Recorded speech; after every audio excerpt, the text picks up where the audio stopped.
बेटे की नई नई शादी हुई। बड़ी ही नखराली बहू आई। कहती थी चाहे जो हो जाए, बर्तन तो मैं नहीं मांजूंगी। उसके आते ही बेटे को बर्तन वाली लगवानी पड़ी। सासू माँ को बहुत ही बुरा लगा। देखो, मेरे बेटे को कभी मुझ पर दया नहीं आई और इस महारानी के आते ही बर्तन वाली लगा दी। वैसे बेटा एक प्राइवेट कंपनी में नौकरी करता था।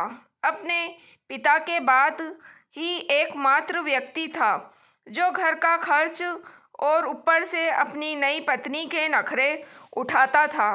घर में कलह से बचने के लिए उसे थोड़े पैसे खर्च करने पड़े। खैर, बजट इतना नहीं बिगड़ा था। कभी बर्तन वाली ना आने पर मुंह बनाते हुए बहू ही बर्तन धो लेती थी, पर सासू माँ को कुछ नहीं कहती थी, क्योंकि बेटे ने शादी से पहले ही यह कसम दिलवा दी थी कि वो सासू माँ कभी परेशान नहीं करेगी कि और बेटा भी उसकी सासू माँ की हमेशा इज्जत करेगा। बहू को सज धज कर रहना पसंद था और अपनी हमेशा चाहती थी कि सास भी सज धज कर रहे। समय के साथ उनकी एक प्यारी सी बेटी हुई। सासू माँ पोती के साथ खुश रहती थी और बहू घर के काम में। मगर अभी भी बहू को बर्तन में हाथ लगाना पसंद नहीं था और सासू माँ को परेशान करना भी नहीं।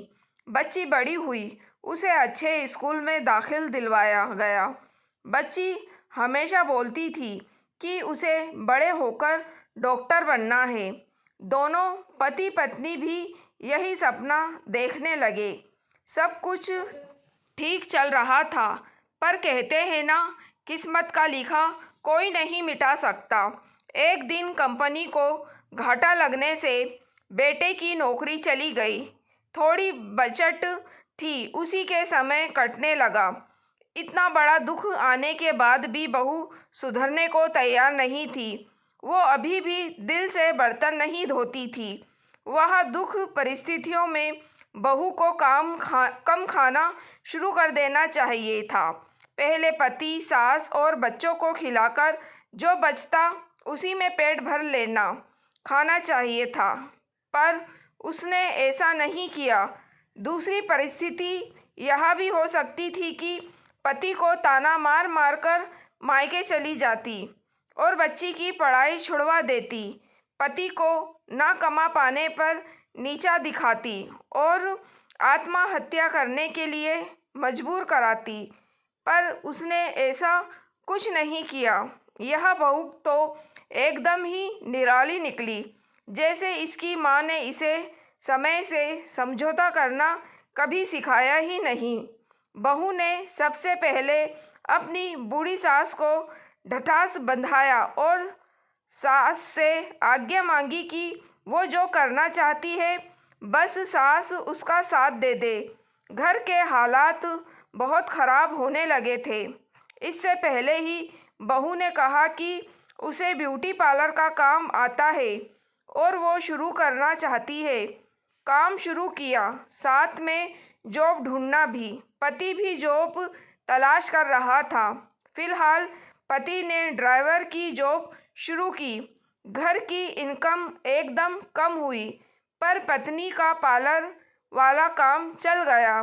घर की आमदनी फिर से पहले जैसी हो गई और बहू को बर्तन मांजना नहीं पड़े। सासू माँ को पहली बार अपनी बहू पर गर्व हुआ। बेटी का सपना आज भी डॉक्टर बनने का ही है। मेरी दुआ है उसे अपना सपना पूरा करने में अब कोई और बाधा ना आए। हम महिलाओं को हमेशा अबला नारी नहीं बने रहना चाहिए। समय आने पर दुर्गा, लक्ष्मी, अन्नपूर्णा माँ बनकर दिखाना भी चाहिए। हर परिवार का कभी ना कभी बुरा वक्त आता है। उस समय लड़ाई झगड़े से नहीं, मिलजुल कर एक होकर समस्या का हल निकाल लेना चाहिए। दोस्तों, अगर आपको कहानी पसंद आई है तो प्लीज़ आप मेरे चैनल वॉइस ऑफ नीलोफर को सब्सक्राइब ज़रूर कीजिएगा और मेरी वीडियो को लाइक और शेयर भी ज़रूर कीजिएगा। Thank you for watching.